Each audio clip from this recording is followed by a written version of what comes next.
Okay, so we've been talking about alkanes, or linear alkanes, and now we're going to move on to cyclic structures. And we talked about smaller alkanes moving all the way up to cyclohexane. And cyclohexane is one of the more interesting cases, and we're going to talk about this quite a bit. So if we draw cyclohexane in line bond structure, we have 6 carbons in a ring, so it looks like a hexagon. So line bond structure, it looks flat, it looks planar, but that is not the case when it comes to cyclohexane. It's better represented as a 3D structure. So if we look at our cyclohexane drawn in the line bond form, you can think of this viewed as a top-down view.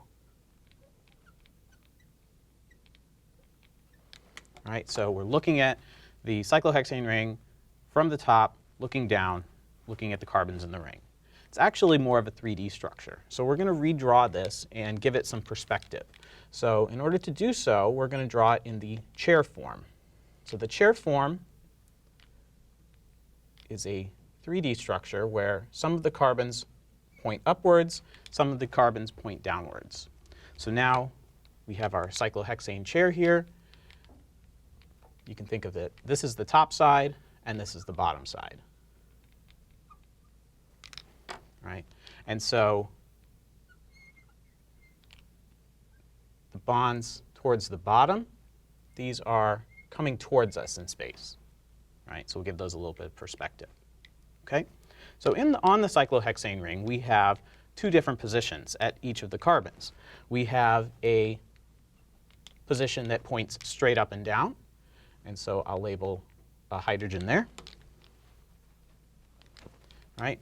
So this is called the axial position. Right? So the axial positions always point straight up and down when you're drawing them on the page. So here, the axial position is pointed straight up. On the adjacent carbon now, the axial position points straight down. Okay? The other position, or other orientation of the hydrogen or a bond on these carbons is called the equatorial position. The equatorial position points essentially straight out from the ring. And when you draw the equatorial position, it should always be parallel to another bond in the molecule. So our bond here should be parallel to this bond over here. Right? And so here is an axial hydrogen. At the other position, we're going to draw another axial hydrogen, so it should be pointing outwards from the ring, and it will be parallel to this bond over here. All right? So both of these are equatorial positions.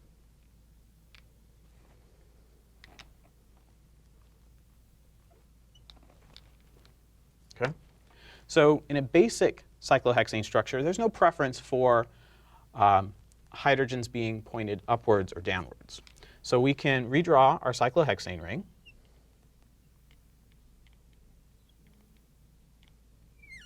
And so in the cyclohexane ring, when you're drawing it, there's going to be 3 pairs of parallel bonds. So these bonds here are parallel to each other. These bonds here are parallel to each other. And then finally, these bonds here are parallel to each other. So we can draw the chair structure in this orientation. And we'll focus on the hydrogens just at this position for now. And we're going to label these. We're going to label these hydrogen A and hydrogen B. Okay? So what we can do is the chair structure actually can flip, or we can rotate the bonds in the ring so that it rearranges whether or not HA is axial and we can change it to an equatorial position, and HB can become go from equatorial to axial. So to do that, what we're going to do is we're going to draw the mirror image of this structure.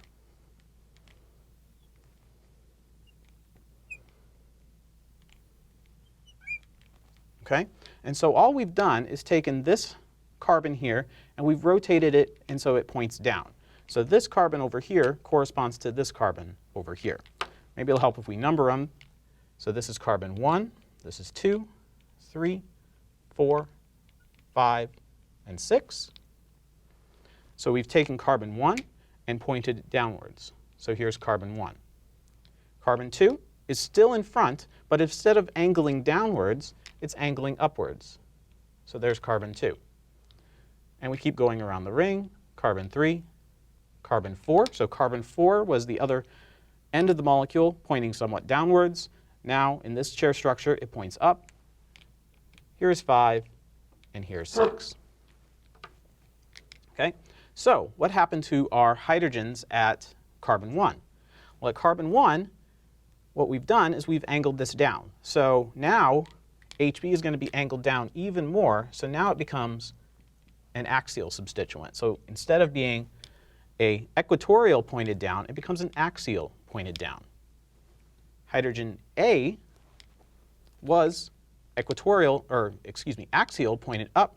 It's now going to be equatorial in an upward trajectory, right? So axial does not always mean up. Equatorial does not always mean down. It really depends on which carbon you're looking at in determining whether HA is up and axial or up and equatorial. HB here is down and equatorial, and that becomes down and axial. And so these two chair structures, they're not resonant structures with each other. They're actually in equilibrium with each other. So we should use an equilibrium arrow to describe the interconversion of one chair structure into the other. And we call this interconversion a chair flip or a ring flip.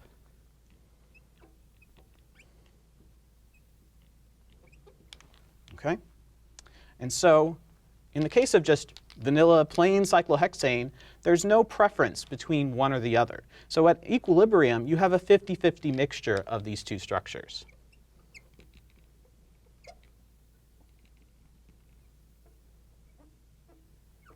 So when we start adding substituents here, we're going to bias one side or another. So that's the next thing we're going to look at.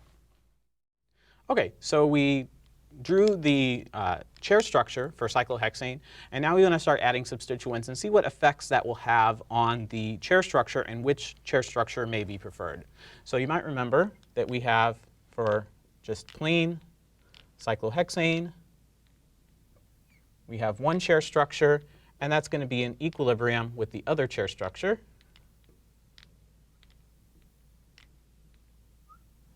All right. And where you have interconversion of axial and equatorial substituents. So HA and HB here, this is carbon 1. Carbon 1 here is now at this position. So HA will now be equatorial, HB will be axial. So what happens when we go from a plain cyclohexane structure to a more complex one? So let's first look at a molecule like methyl cyclohexane. So we're taking our cyclohexane structure and we're going to add one CH3 group to it. What effect is that going to have? Okay, so we're going to draw out our chair structure again.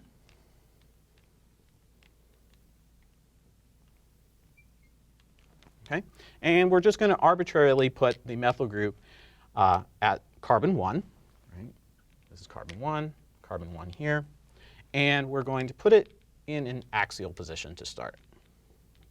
Right? So here, cyclohexane, methyl cyclohexane, where the methyl group is at the axial position. We can also draw this.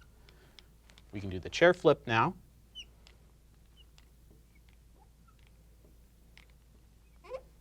Right? So carbon 1 is now pointed downwards.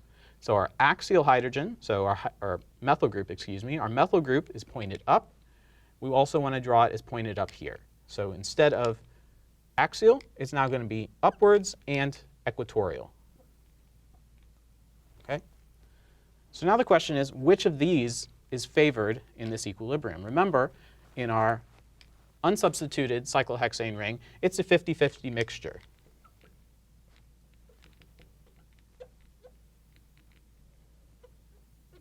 So there's no preference in this equilibrium.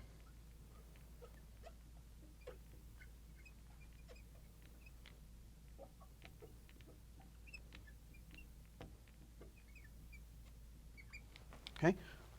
What about this system here?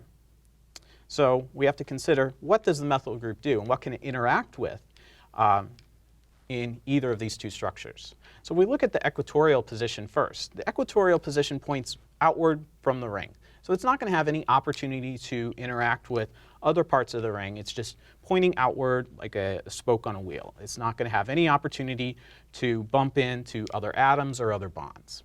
So this is going to be the lowest energy conformation for this molecule.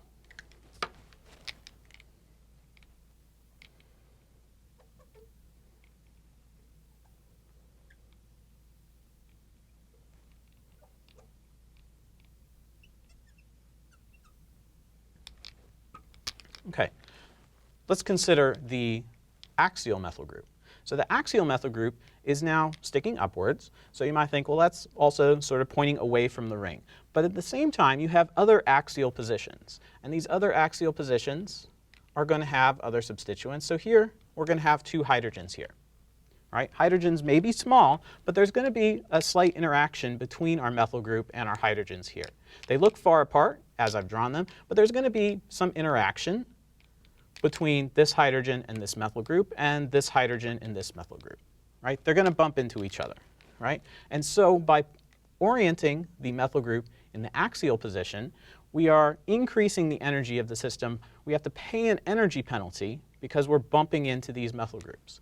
And so these methyl groups and hydrogens that are closer in space, we call these 1,3 diaxial interactions.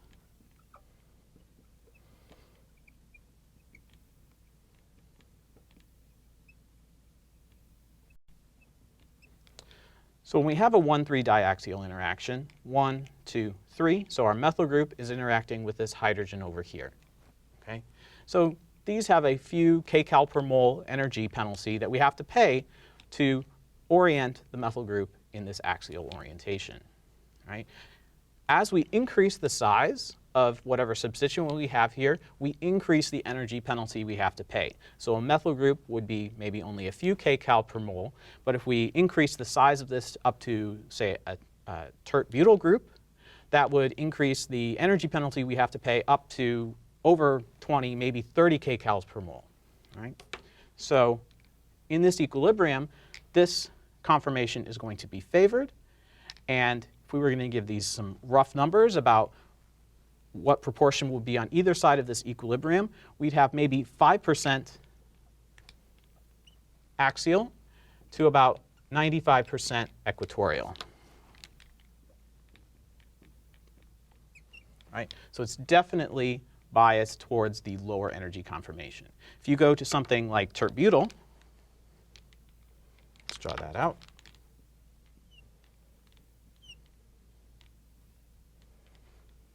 And I'll draw it out in the equatorial conformation.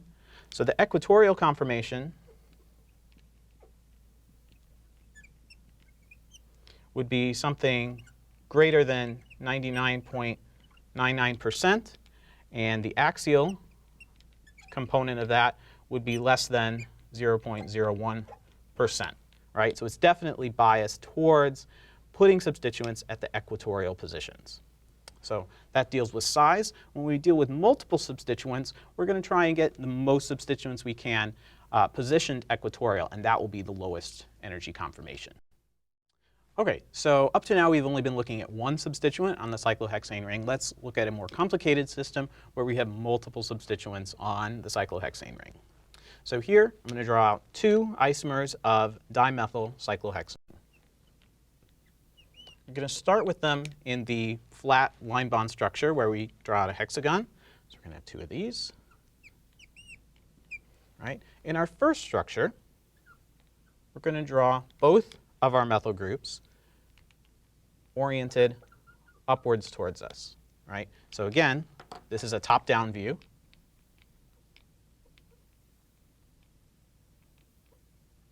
Right? So cyclohexane and pointed upward towards us are our two methyl groups here. So I'll draw them in, CH3, CH3. Okay? Over here, we are going to draw one of them upward towards us, and the other one is going to be pointed away from us. So I'll draw that on a dashed bond. Right? So these are two different compounds because they have two different orientations of the methyl groups. So when the methyl groups are pointed in the same direction, we call this the cis isomer. Right? So these two methyl groups we would describe as being cis to each other. in the second structure, they're on opposite sides of the cyclohexane ring, and so we would call that trans. Right? And so we need to consider both of these in terms of their chair structures. We're going to ask the question, which isomer, cis or trans, is going to be lower in energy?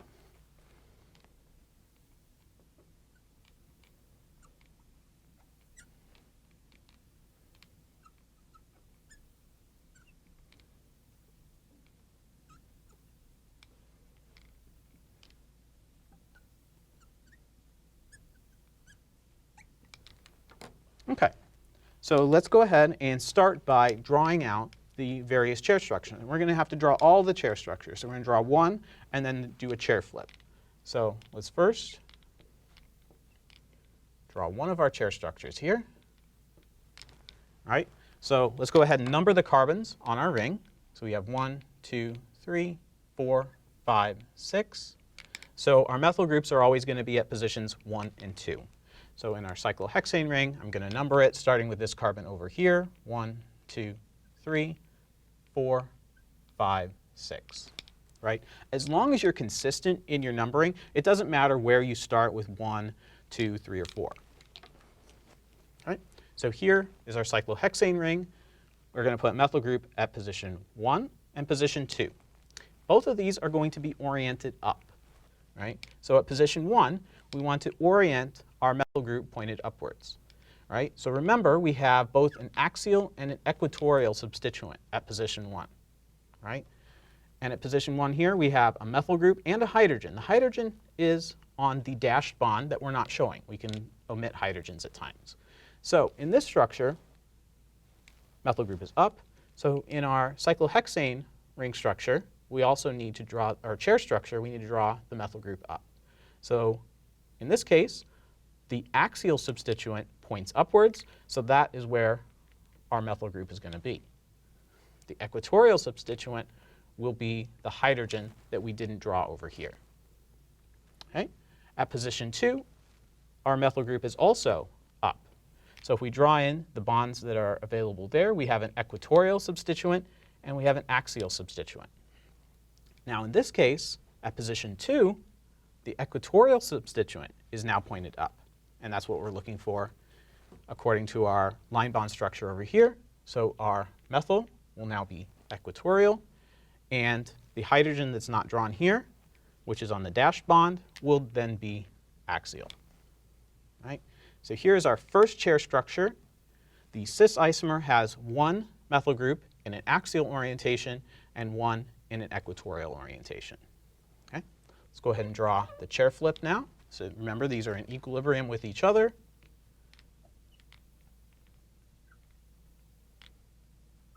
Right? We'll go ahead and number our carbons around the ring. 1, 2, 3, 4, 5, and 6. Right? 2 and 3 are always going to be oriented on the bottom part of the ring that's facing towards us. 1 will always be the carbon on the far right, and 4 will be the carbon on the far left. Okay? So now, again, we're putting methyl groups at positions 1 and 2. Right? If we draw in our equatorial and axial substituents, again, let's look at our flat hexagon structure. We have both methyl groups pointing upwards towards us. So that's what we're going to want to draw in this chair structure over here.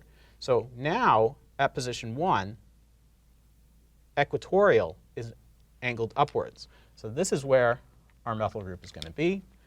And what is oriented down will still be a hydrogen. Right? At position 2, we have an axial substituent, and we have an equatorial substituent. Right? Again, we're looking for something that's angled upwards. So we're going to take our equatorial substituent here, which is pointed up. Upwards is now an axial substituent, so we can put SCH3 there. And our hydrogen is still pointed downwards, and it will now be an equatorial substituent. So when you convert, do a chair flip, you want to draw the mirror image of the chair structure. Then you want to carefully number the carbons, so you make sure you end up with your substituents at the correct positions. When you convert from one chair structure to the other. If you start with an axial substituent, that axial substituent will then become equatorial. If you start with an equatorial substituent, it will then become axial. Okay? So anytime you do a chair flip, axial becomes equatorial, equatorial becomes axial. Okay? So now we have two chair structures for this one. Let's go ahead and draw the trans chair structures.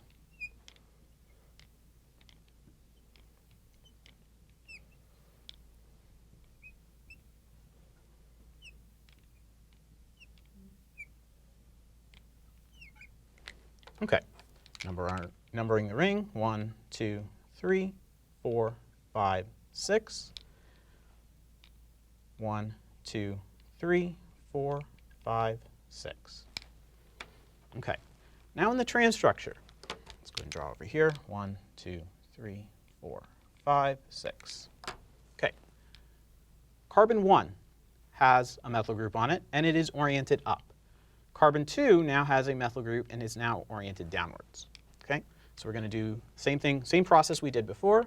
Let's go ahead and draw in both of our substituents. You don't have to draw in both, but it's helpful to draw the axial and equatorial just so you recognize what is at each of those positions. So carbon 1, oriented upwards, will be a methyl group. So we'll put our CH3 angled upward. The equatorial substituent will be the hydrogen. At position 2, we have a methyl group. Methyl group is now going to be oriented down, right? So now down, the bonds we drew, the axial bond points downwards, so that's where our methyl group is going to be, and our hydrogen will be equatorial. We do the chair flip. We start with an axial methyl group at position 1, so that means our methyl group is now going to be equatorial in this position, and at carbon 2, right, we start with an axial methyl group. We're also going to convert that into an equatorial methyl group. Here I didn't draw the hydrogens in. Okay, so now we need to compare all 4 of these structures to figure out which is the highest energy, which is the lowest energy, right? And that's going to tell us which isomer is going to be overall lowest in energy. The conformation that we can find here that has the lowest energy, that's going to tell us which isomer also has the lowest energy. So to do this, if all the substituents are the same, we're trying to find the conformation where most of the substituents are in an equatorial position, right? So let's just count the positions here. Which ones are axial, which ones are equatorial? So here, for our first chair structure we drew, position 1, we have an axial substituent. So I'll abbreviate that AX. And at position 2, we have an equatorial substituent, right? So I'll abbreviate that EQ. Over here, position 1 is equatorial, position 2 is axial, right? So in the case of our cis dimethyl cyclohexane, there's no preference between one chair or another. Doesn't matter which one we're working with, both of them are going to have at least one axial interaction. We can't avoid having an axial interaction in the case of cis 1,2 dimethyl cyclohexane. Okay? Let's look at the trans version and see what's different, right? So in the first structure we drew, position 1 is axial, our methyl group, and our methyl group at position 2 is also axial, right? So we have 2 axial interactions here. So this would be our highest energy conformation that we can draw because we put both of our substituents in an axial orientation. Let's look at the chair flip version of that. So position 1 now is an equatorial substituent, right? And same with position 2. It's also equatorial, right? So now we have our highest energy conformation is in equilibrium with our lowest energy conformation. And it doesn't really matter that the lowest energy is paired up with the highest energy. We're looking for the lowest energy conformation overall. So that's our equatorial-equatorial interaction. So this is going to be our lowest energy conformation.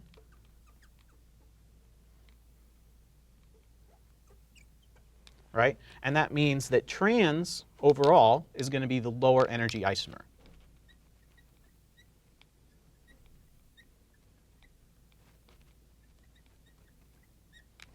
Right? And so this is the process you'd follow if all the substituents were the same. If you have substituents that are different, then you need to consider the different energy penalties you have to pay for putting a substituent into an axial position relative to another. So if you have a tert-butyl group, that's going to have more of an effect when it's put into an axial position than a methyl group would want to be. So if you had a cyclohexane derivative with a methyl group and a tert-butyl group, the tert-butyl would preferentially want to be in an equatorial position, even if that forces our methyl group into an axial position.